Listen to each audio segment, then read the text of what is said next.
Guys, for today's gulay guys, ay gagawa tayo ng bok choy with garlic sauce. Ayan guys, tingnan natin. Chili garlic sauce pala guys. Fresh natin na bok choy pechay guys. Ayan, kinat lang natin dito guys. Ayan, pero sasama pa rin natin to. Pero lilinisin natin mabuti yan guys. Ayan. Ito nga lang guys, ang medyo mahirap linisin kasi may mga lupa-lupa or buha-buhangin siya. Kaya kailangan natin isa-isahin na ganito guys. Ayan, para mawala yung limi dyan sa ilalim. Ayan, tulad nito guys. Ay, tanggalin na nga natin ito. Ayan guys, ito yung mga putik-putik.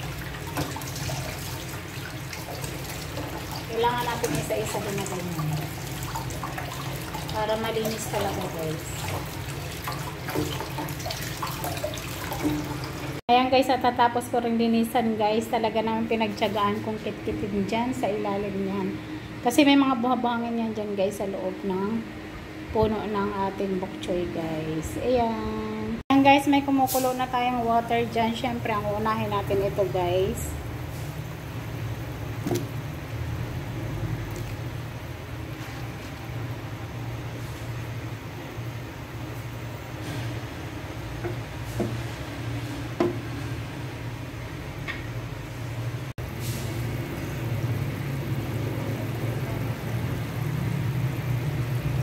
Ayan guys, magawa tayo ng sauce ng ating bok choy.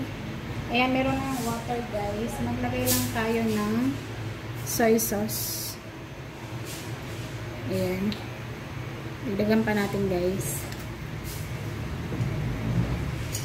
Ilagay natin guys yung ating garlic.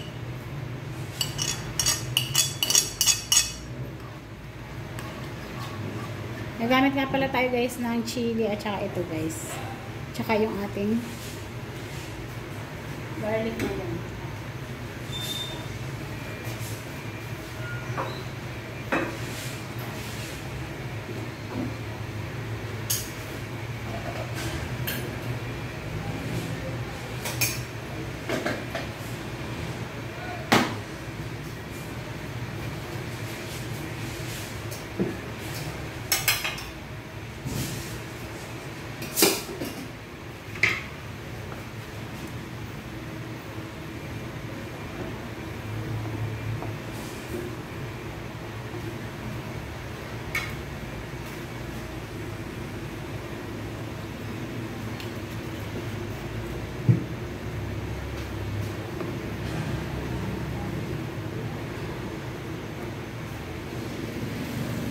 Ayan guys, ilagay na natin yung ating chili.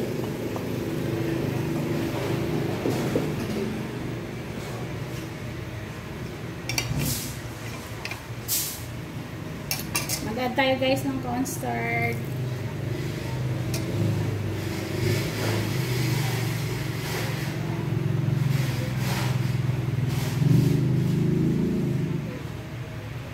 Ayan, okay na yan guys.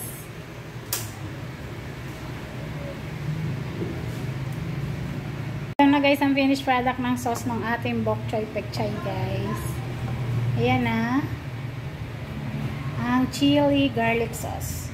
Ito na guys ang finished product ng ating bok choy garlic sauce.